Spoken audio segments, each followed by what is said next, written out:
Good evening, guys. Today is 8th September, and we are going to discuss the articles of Indian Express. Before discussing the articles, कुछ एक जो issue है उस पर काफ़ी दिनों से बहस चल रही है कि हमें हिंदी में डिस्कस करना चाहिए था कि इंग्लिश में डिस्कस करना चाहिए। तो अभी कंसेंसस से यही डिसीजन लिया गया कि सुबह मॉर्निंग में हम द हिंदू न्यूज़पेपर डिस्कस कर सकते हैं, वो भी हिंदी में, और शाम को हम इंडियन एक्सप्रेस या फिर मिंट का कोई भी आर्टिकल अगर इंपॉर्टेंट है तो वो डिस्कस कर सकते हैं इंग्लिश में।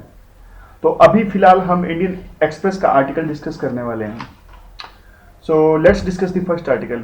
This article is important for the IR purpose, and this article is focusing on our relations with the East Asian countries.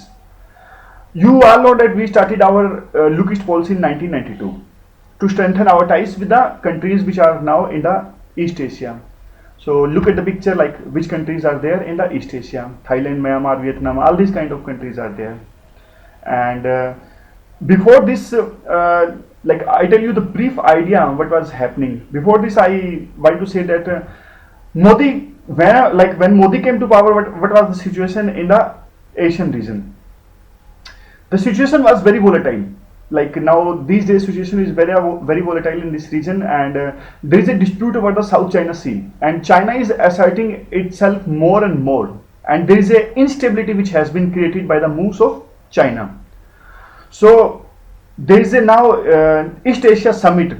East Asia Summit is going to be held, and Modi is going there, and he would meet the various Asian countries. So in this context, we can discuss this article.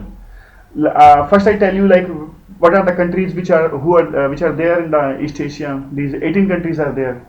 East Asia is you can say that organization which includes the 18 members, 10 Asian countries, and 6 means 3 plus 3 plus 2. 2 are here, USA and Russia. So Modi will be meeting the Asian leaders there. So now I tell you the brief idea about Indian policy with respect to the East Asia. When India got the independence, Nehru wanted to unite the whole Asia. He thought that India would be the natural leader of Asia after the independence of India. Like, did this happen? No, of course this didn't happen. Because Asia was not united at that time. There was a lot of division over the issues at that time. You know why? Because Cold War was going on at that time, and some countries were in the camp of USSR and some countries were in the camp of USA. So a lot of division was there. Ultimately, our dream of uniting the Asia and leading the Asia, it was Nehru's dream. It got broke, and after that, you know what happened? India left focusing more on the East Asia. बहुत सारी चीजें हुई, like a lot of things happened after that time. India fought a war with the Pakistan in 1965, and India also fought the war with the China, and Bangladesh war we fought in 1971. So we didn't pay enough attention towards the East Asia region. And you know, this you can say that void or gap was filled by the China at that time. So after that, you know, again what happened after liberalization? We got a lot of our economy was growing at that time, and we wanted to strengthen our relations, commerce relations and the military relations and other kind of relations with the Asian countries, East Asian mainly specifically.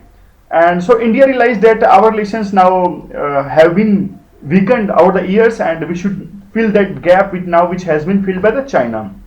So we adopted the Look East policy in 1992. But you know what happened? At that time, Asian leaders advised us to lie low. Like they told us that you have to adopt according to our terms.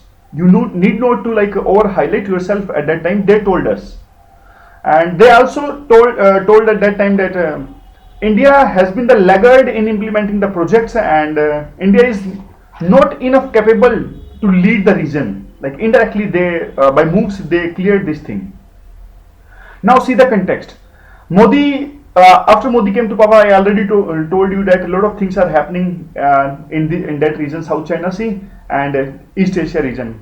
So now those countries not only inviting India, now they are looking India towards providing security to this region. So a lot of things have happened after that. And India is also doing that. India is leaving the hesitations. And look at like India has been strengthening relations with the Japan, and India also doing a lot of exercises with the USA in this region, Malabar exercises with Japan and USA also, and also like India is participating in the US policy of Asia to pivot.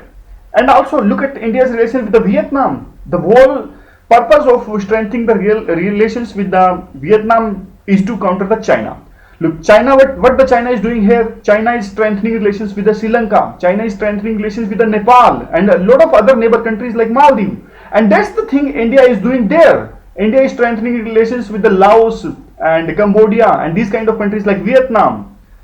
So to some extent, we have been able to strengthen our relations like economic relations, security ties.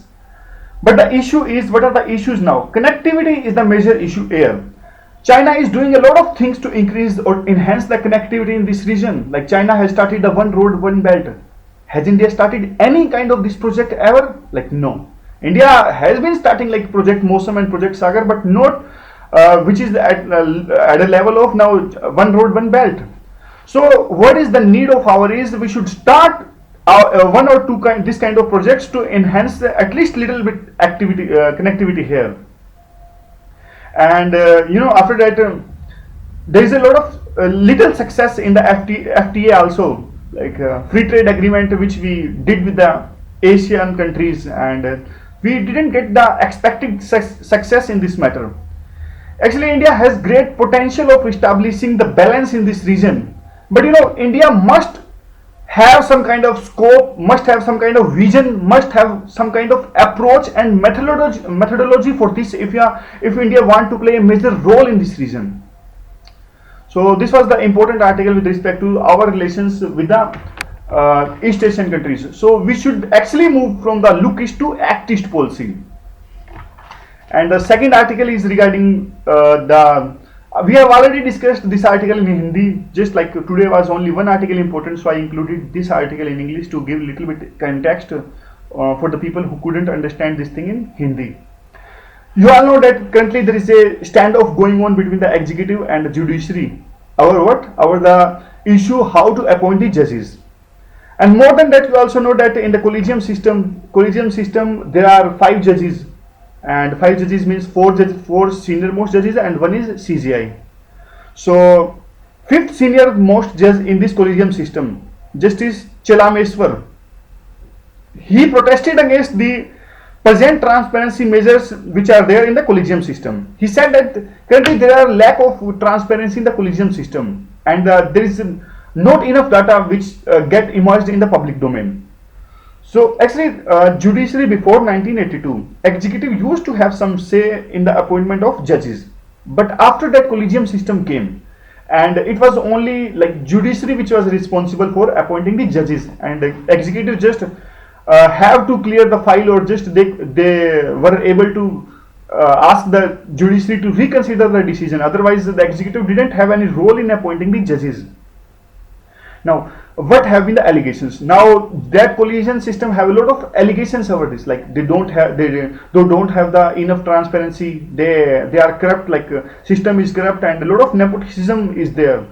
So because of this kind of charges, government made NJEC Act, which included the 6 people, 3 members from the judiciary side and 2 eminent person plus 1 law minister. So 6-member committee was made which will appoint the judges. But like judiciary didn't like this idea. They were not in favor of this idea. Judiciary last year invalidated this, and they said that NJC is against the separation of powers principle, and it would hurt the independence of judiciary. This is the interference of executive in the matters of judiciary. So they invalidated this. And now Justice Chelameswar also dissented against this decision, and he was also in the 5 judges bench which gave this decision. So now there is a fight between the judiciary and executive, which also aggravated with the 2 following examples, like T.S. Thakur publicly cried like there are a lot of vacancies, and government must fill those vacancies if they want judiciary to give justice to the people. And T.S. Thakur also, the Chief Justice of India, he also publicly threatened the government, if you are not filling the vacancies, we would be helpless to take the grave steps and now fight our little like देखिए now fight is on the memorandum of procedure. I already told you this thing. Memorandum of procedure when the judiciary invalidated the collegium system, NJC Act. So they told the government to make a memorandum of procedure. When the government made the memorandum of procedure, they asked judiciary to adopt the two issues. One is national security, and second is a committee like which will decide the at least the candidates, screened out candidates, and that committee will send those screened out candidates to the collegium, and collegium will select only those judges out of those candidates which have been screened out by that screening committee. And who will be the members of screening committee? Retired judges, eminent members. So work of that committee was just to screen out candidates for the collegium system. So, and the second issue, as I told you, national security. Executive must have the appointment of judges in the matter of national security. So now issue is on these two matters. And a lot of other things may be there, but a lot of like there is a lack of information in the public domain. So we know very little things we know. We have very little information about what is being going on there. What is the correspondence between the executive and judiciary. So today only two articles, like I think only one article was important, that India's relations with the Asian countries, East Asian countries. So guys, thanks for listening. Thanks.